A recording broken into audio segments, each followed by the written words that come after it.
Hello, welcome back to the Handyman business. I'm going to make this one into a business video because it just isn't a how-to or, well, it's all about the business side of it.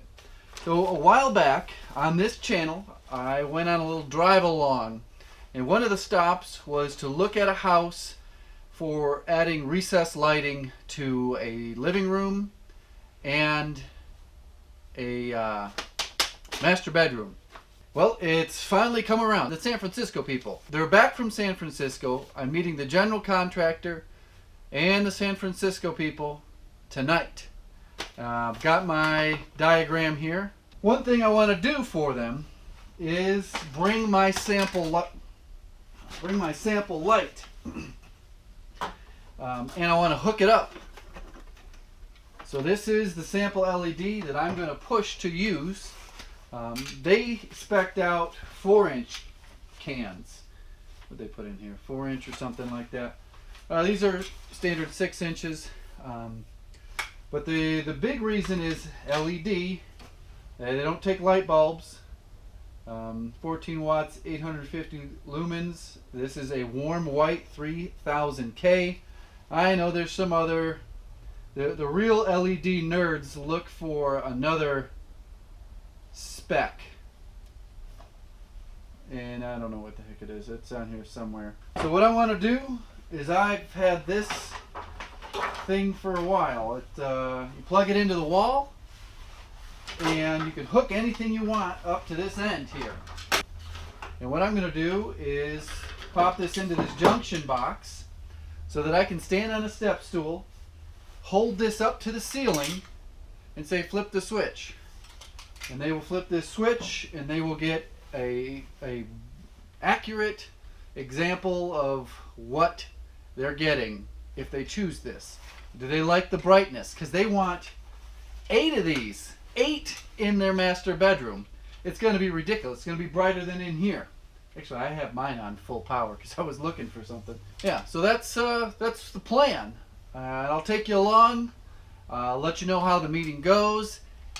If we get it, you and I, if we get this job, and how much we're going to make from it, and if it paid off. You know, I got my hair cut, neckline, all trimmed up, looking expensive. Okay, you don't really need to disconnect this, but this is the light. If anything goes bad, you can just order a new one of these, just like you would replace a light bulb. I'm not sure how much they cost. Maybe 15, 20 bucks.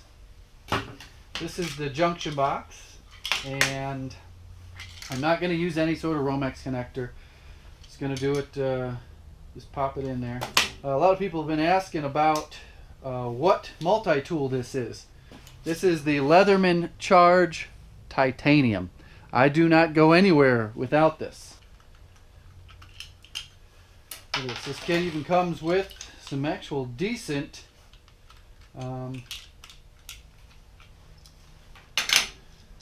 wire nuts. So the identified conductor on all this lamp wire is the neutral.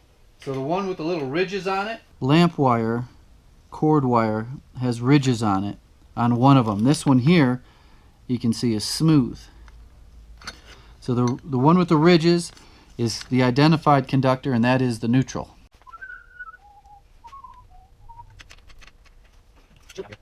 When I get home, I get back to building cabinets. Make fire the last couple days of the year. I get a lot of firewood around here. Might and campfire here. 41. No rounds everywhere. All right.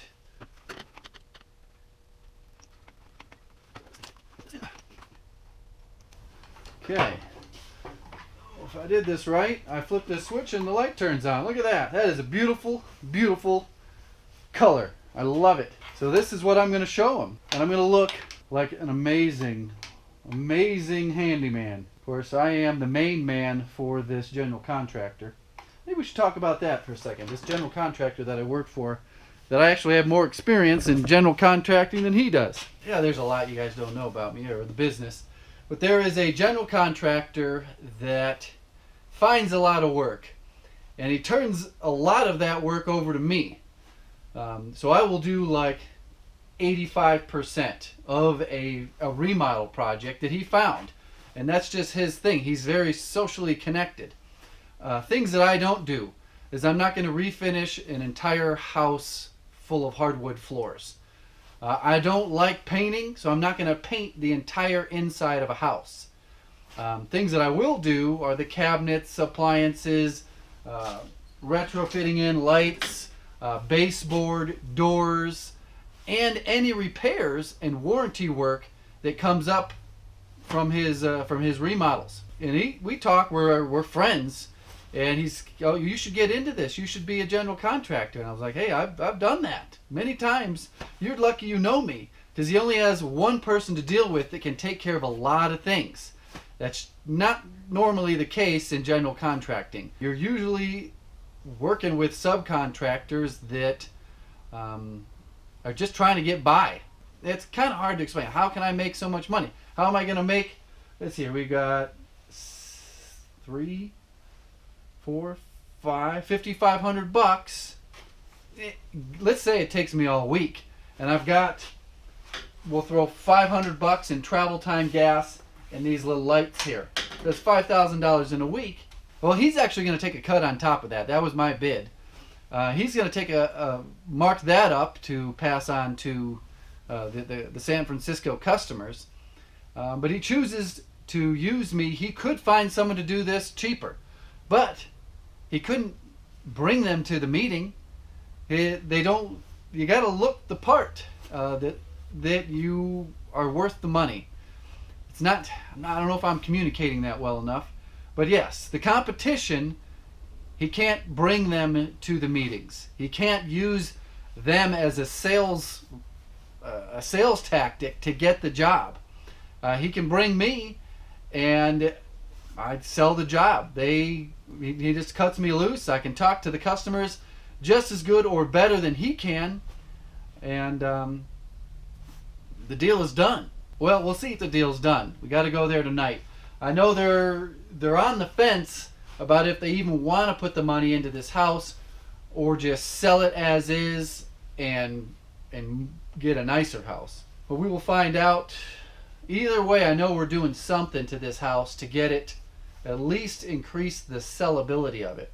Well, you're probably wondering, well, how did it go, Handyman? Well, this is how it went. I'm going to try to give the details that are relevant to this channel. The actual work is all going to be filmed and uploaded on the other channel, the Handyman YouTube channel. So we met there earlier than when the customers got there. We kind of re-walked the house and got a game plan together. I showed them my little rig here to demonstrate the lights. We discussed some other work that was going to be really expensive. I'll get more into that into the video that goes on the other channel. We're like, okay, we need to discourage this work. It's not very profitable. It's way labor intensive. The dollars per hour really aren't there, and we want to do some quick work, quick money, not be there a long drawn out time that could lead to a can of worms. Like you get into something, it leads to another thing, it leads to another thing. This was quick, easy money. So the customers show up. If you recall, from the first time I took you to this house, I had a little clip of me on the way there in the attic. It's owned by some very wealthy people. The father is where the money is. He owned a software company, used to live in France.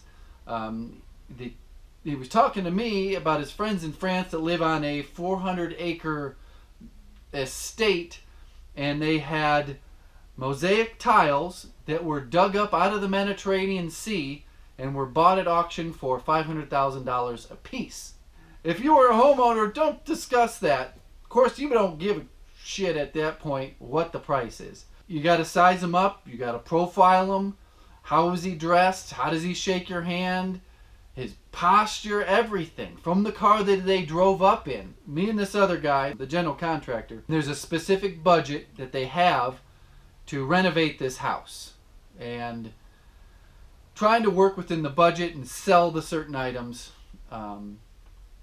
The general contractor, he is kind of leading the show, but we had a little powwow before, like I said. He starts using my lines on the customers, which is okay as long as they work and we get the job. So we did get the job. Some items were completely deleted out of the scope of work. New items were completely added to the scope of work. We're still sitting at about $5,500. There's a chance that there's definitely room for more work in the future. Once they get in and they want things maintained, their first call is going to be to this GC. The GC doesn't do any labor. His first call is to me. So the only other thing that I wish I would have had is a dimmer switch installed into this thing. They were very impressed when I got this thing out, plugged it in, got on my step stool, held it up to the ceiling and asked someone to flip the switch, and it turned on, and they were just kind of amazed that I had this little presentation for them. And it also impressed the father, the guy who writes the check, the guy who owns the software company. One other thing I did, the guy is 71 years old, the father. The kids are only like late 20s. I had a pen and paper and was manually taking notes, like writing it down. The GC, he's typing into his phone. The 71-year-old man who's probably writing the check doesn't want to see anybody doing this. He wants to see someone doing some work, writing it on paper. So I specifically made the list and looked very intent and, focused on the list and taking notes when people were talking, looking at them, just showing the signs that old, successful, rich white guys want to see in the people that they hire and the people that they trust and the people that they write checks to. The GC, like I said, he was out texting. I don't know if he was texting his girlfriend or updating the running scope of work list. I hope that was informative for you. Like I said, all the work, I start this stuff tomorrow. It kind of caught me off guard because we hadn't had a commitment yet. I hadn't gotten a commitment yet. Said, oh yeah, it could be kind of the beginning of May. And I'm like, okay. And we're at the meeting and he's like, oh yeah, he's going to start tomorrow. I'm like, I'm what? Starting tomorrow? And I'm like, yeah, I'm starting tomorrow. I guess to kind of put pressure on them. But it took till this morning to actually get a confirmation via email that all the pricing is approved. A couple other things that's going to happen to this house. Well, wait a minute. I'll talk about that in the other video. I don't want to give it away. Got to give you a reason to tune in to the other channel and see what it's all about. Oh, leave a comment. Oh, and thank you to everybody who contributed to the comments in the last video about all the retirement options. There's a lot of knowledge and a lot of research to follow up on for those interested in starting a retirement. Go through those comments, read the suggestions, go do some check up on what they said, make sure it would work for you. So thanks again for all the people who took the time to comment and give their experience into the last video. Goodbye.